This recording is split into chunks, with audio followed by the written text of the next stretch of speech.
В Сыктывкаре состоялось первое заседание городского совета 6-го созыва. 30 депутатов сегодня получили удостоверения и значки, а значит, уже приступили к своей основной миссии – делать жизнь муниципалитета лучше. Начали только задачи попроще. Выбрали председателя совета. Об итогах Анна Зубарева. Первое заседание Совета Сыктывкара 6-го созыва. На повестке, само собой, много вопросов. Нужно выбрать состав счетной комиссии, секретаря, заместителя председателя, а в первую очередь самого председателя. «Единая Россия» предлагает Анну Дю, которая уже занимала этот пост последние 5 лет. Партия КПРФ же за сменяемость власти. У них свой претендент – Валерия Стрекалова.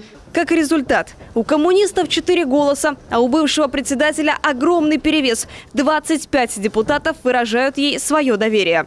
В результате тайного голосования председателем Совета муниципального образования городского округа Сыктывкар избрана Дю Анна Феликсовна.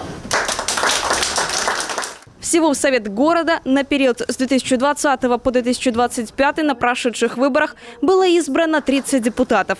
Большинство от Всероссийской политической партии «Единая Россия», но есть и представители КПРФ, ЛДПР, «Справедливой России» и «Родины». Это даже хорошо, я бы сказала, что средний возраст нашего совета омолодился. Да, возможно, это приносит некоторые трудности, но, знаете, когда мы воспитываем детей, тоже есть много трудностей, и нужно чему-то учить, о ком-то заботиться.